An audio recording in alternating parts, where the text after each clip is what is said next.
4:41 of 120 days before 20. நம்ம நண்பர் ஒருத்தர் ஜிம் வரணும்னு சொல்லியிருந்தாரு.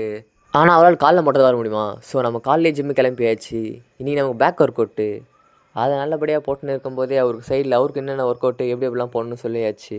இது வரைக்கும் நீங்கள் என்னை ஃபாலோ பண்ணலாம். என்னை ஒரு ஃபாலோ பண்ணிட்டு உங்கள் ஃப்ரெண்ட்ஸுக்கும் ஷேர் பண்ணிட்டு அப்படியே கமெண்ட் பண்ணிட்டு போடுங்க. இந்த சேலஞ்ச் ஆரம்பித்து கடைசி ஒரு 70 நாளாக கன்சிஸ்டண்ட்டாக ஜிம் வந்துருக்கிறேன். ரெஸ்ட் டேவை தவிர வேறு எந்த நாளும் லீவ் போடவும் இல்லை. அதுவும் இல்லாமல் கடைசி 40 நாளாக கண்டினியூஸாக வீடியோ போட்டுனுக்கிறேன்.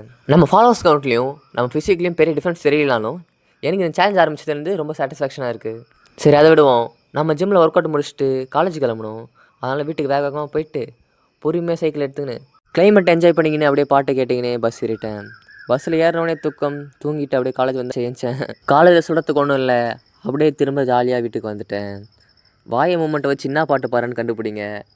அப்புறம் இன்றைக்கி வீட்டுக்கு போய் திரும்ப home work out, push-ups, skill training அதெல்லாம் பண்ணிட்டு காற்றுல பறக்கலான்னு பிளான் பண்ணியிருக்கேன். நமக்கு இந்த கேல்சினிக் ஸ்கில் ப்ராக்டிஸ் பண்ணி தான் ப்ராப்பரான ரோட் மேப் இல்லை. அதனால் ஏனோ தானே மாற்றி அடிச்சு நடக்கிறேன் நான் மாட்டினு. உங்களுக்கு எதாவது தெரிஞ்சால் சொல்லிட்டு போயிடுங்க. சந்தோஷமாக இருங்க.